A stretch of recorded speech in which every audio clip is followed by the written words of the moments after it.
28 जुलाई की सुबह इस्लामाबाद में बज़ाहिर खूबसूरत सुबह थी। तस्वीर की मानंद खूबसूरत सरसब्ज पहाड़ियां और बरसती बारिश, ठंडी हवा जिंदगी का एहसास दिला रही थी। मगर क्या पता था कि इस्लामाबाद के बासियों की ये सुबह गम और आहों से भरे हुए दिन का आगाज होगी। इन्हीं मागिला की पहाड़ियों में मासूम जानों का ज़िया हो गया। एक की परवाज 202 जो कराची से 8:10 पर परवाज करने लगी, पहाड़ियों में आकर चिकना चूर हो गई। जाने वाले चले गए, मगर जो रह गए आंसू बहाने को, जिनको अपने प्यारों का आखिरी दीदार भी नसीब ना हो सका, उनके ऊपर क्या बीती। आज का इस्लामाबाद से इन लोगों के नाम है।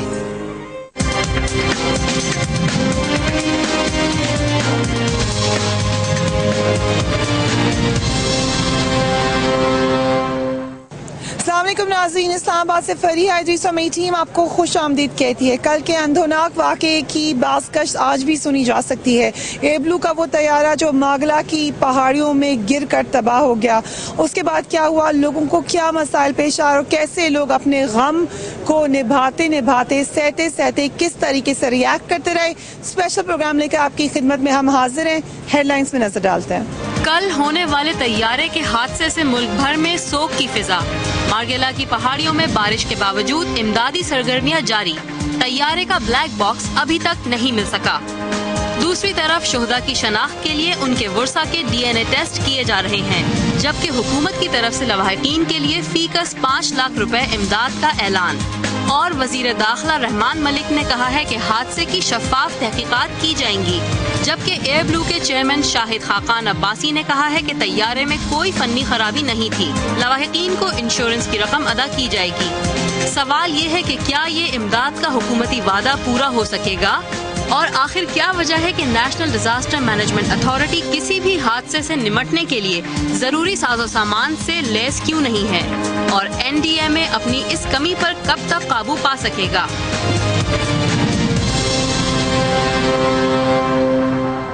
जाने वाले चले गए, मगर अपने पीछे गम का एक बड़ा सा पहाड़ छोड़कर चले गए।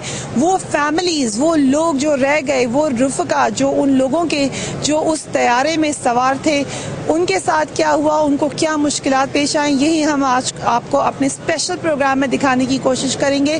सबसे पहले आपको ले चलते हैं बेनज़ीर भुट्टो इंटरनेशनल एयरपोर्ट पर, जहाँ पर एयरब्लू की एक और स्पेशल परवाज़ आई, जिसमें वो लोग आए जिनके बच्चे, जिनके मियाँ, जिनकी बीवियाँ, जिनकी अपनी फैमिली इस तैयारे में जो कि सुबह गिर के तबाह हो गया था, कल सुबह गिर के तबाह हो गया था, उसको उनको लेने के लिए आए। क्या एक्सपेक्ट कर रहे थे वो, क्या तासुरात थे उनकी, उनसे हमने कुछ लोगों से बात की। आपको वहाँ पर लेकर चलते हैं। आपका एक ही बेटा है? नहीं, माशाल्लाह मेरे तो 5 बेटे हैं और 3 बेटियाँ। तो आपको बस सिर्फ छुट्टियों के लिए घूमने के लिए आए? जी, छुट्टियों के लिए आए थे। CBM में उसने एडमिशन करा के फीस जमा करके कह मैं जा रहा हूँ 1 हफ्ते के लिए, उसके बाद में आऊँगा। क्या नाम था? उसामा गफूर। और कितने दिनों के लिए आए थे आप? ये 1 हफ्ते के लिए। आपको फिर TV के जरिए पता चला? जी, बस हमारे नेबर से उन्होंने हमें बताया कि जहाज़ क्रैश हो गया। उनको ये मालूम नहीं था इसमें बेटे हैं हमारे। उन्होंने तो वैसे फ़ोन किया कि क्रैश हो गया, उसमें बंदे सारे मर गए हैं। तो फिर हमने पूछा कि कह रहे 7:30 बजे की फ़्लाइट जो गई है एयरब्लू की, वो क्रैश हुई है। उससे हमें पता चला है। तो आप अभी अकेली आई हैं? आपके साथ कोई नहीं? मेरा बेटा भी है बड़ा वाला, और मेरे मियाँ भी हैं। तो सब एयरब्लू में ही आए? जी हाँ, एयरब्लू में। जी, एयरब्लू। तो अभी आपको कहाँ लेके जाएंगे लोग? अभी हमारे चचा हैं इस्लामाबाद में, उनके घर जाना है। तो आपको कुछ पता चला, रिकवर हो गया है? नहीं, अभी कुछ पता नहीं है, अभी कुछ भी पता नहीं चला।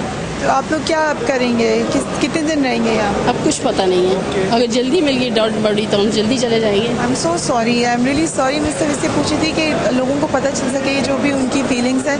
आपको कोई और बात कहनी हो तो आप कहते? नहीं, बस कुछ भी नहीं कहना। आपसे क्या कह के गए थे आपके बेटे?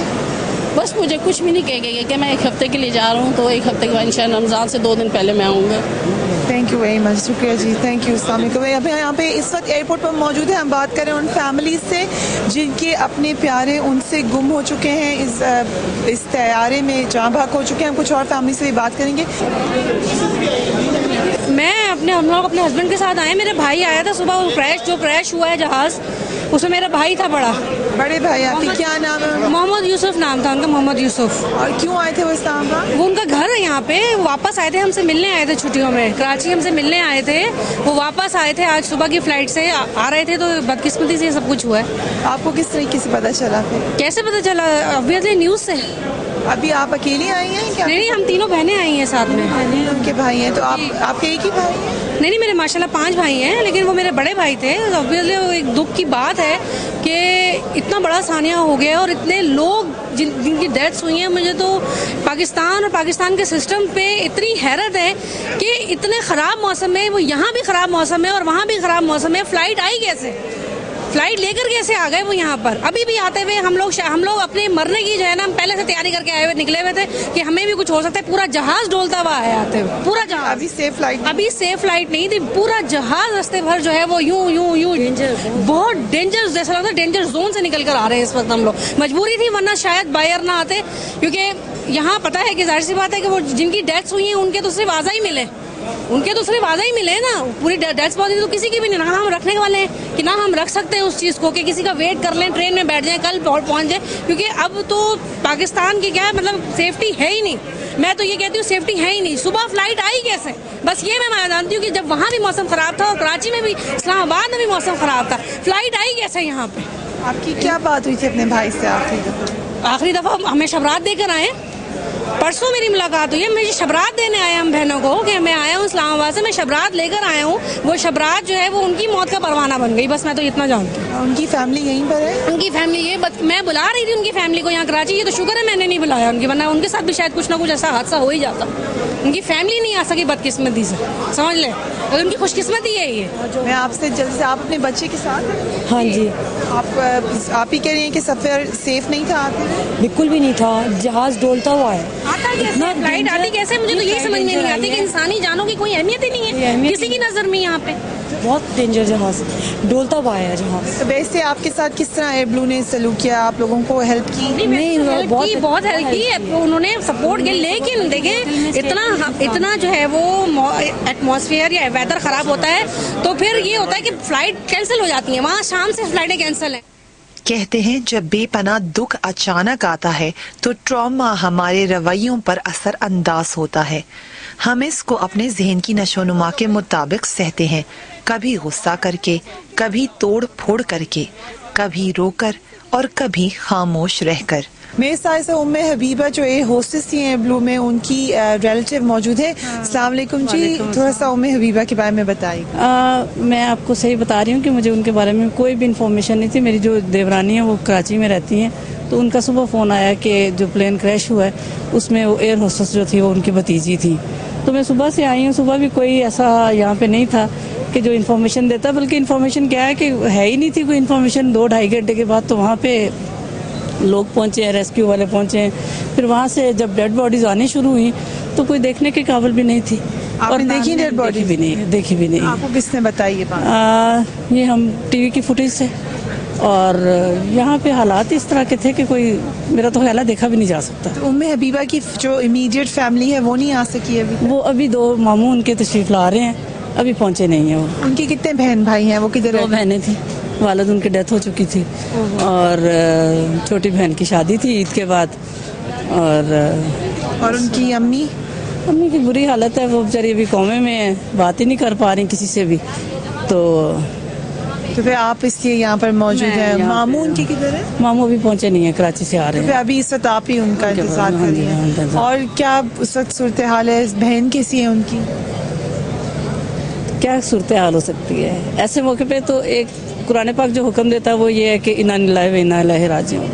हम और कुछ भी नहीं कर सकते। खुदा ताला की रज़ा में जो लेके जाने वाला है वो जाने वाले से बहरहाल प्यारा है। उसकी हैसियत वही है कि उसने दिया था कुल्लु नफ्सिन ज़ाइक़ातुल मौत, मौत अजीब आई है, ये तकलीफ से बात है, मगर ये है कि इन्ना लिल्लाहि व इन्ना इलैहि राजिऊन, इसके अलावा कोई बात नहीं हो सकती। क्या उम्र थी उम्मे हबीबा की? कोई 27-28 के करीब थी। और कब से थी वो एयर ब्लू में? तकरीबन 6-7 साल से थी। तो उन्होंने कभी सोचा होगा ऐसे कि इस तरह हो जाए? सोचा होता तो बंदा ज्वाइन ही ना करता।